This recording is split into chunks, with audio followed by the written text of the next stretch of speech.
ഇന്ന് പെരിന്തൽമണ്ണയിലായിരുന്നു എൻ്റെ ജോലി. വർക്ക് കഴിഞ്ഞ് വരുമ്പോൾ ഞാൻ പട്ടാമ്പിയിലൊന്ന് ഇറങ്ങി. അതിനുള്ള പ്രധാന കാരണം ഈ കാണുന്ന ചുവന്ന ആകാശമാണ്. ഭാരതപ്പുഴ ഈ ബസ് സ്റ്റാൻഡിന് അരികിലൂടെയാണ് ഒഴുകുന്നത്. അതുകൊണ്ട് അധികം ദൂരം അപ്പുഴത്തീരത്തേക്ക് നടക്കേണ്ടി വന്നില്ല. ഇവിടെ പുഴയ്ക്കരികിൽ 2 പേരും മീൻ പിടിക്കുന്നുണ്ട്. അവര് മീൻ പിടിക്കാൻ തുടങ്ങിയിട്ടുള്ളൂ. മീനൊന്നും കിട്ടിയിട്ടില്ല. ഇവര് 2 പേരും തമിഴരാണ്. അതുപോലെ തന്നെ ബംഗാളികൾ കുറച്ചുപേരും ഇവിടെ മീൻ പിടിക്കുന്നുണ്ട്.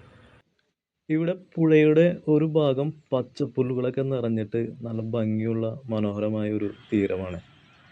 വൈകുന്നേരം ആയതുകൊണ്ട് പക്ഷികളൊക്കെ കൂടണയുന്ന സമയമാണ്. കലപില സൗണ്ടോടുകൂടി ഒരു ആൽമരത്തിലേക്ക് പറന്നിറങ്ങുന്നത് കാണാം. പുഴയുടെ മറ്റൊരു തീരം മണലുകളൊക്കെ നിറഞ്ഞ ബീച്ച് പോലെയാണ്. ഈ മണപ്പുറത്ത് കുറച്ച് പേര് കിടക്കുന്നുണ്ട്. ഞാനും കുറച്ചു നേരം ഇവിടെ വിശ്രമിച്ചു.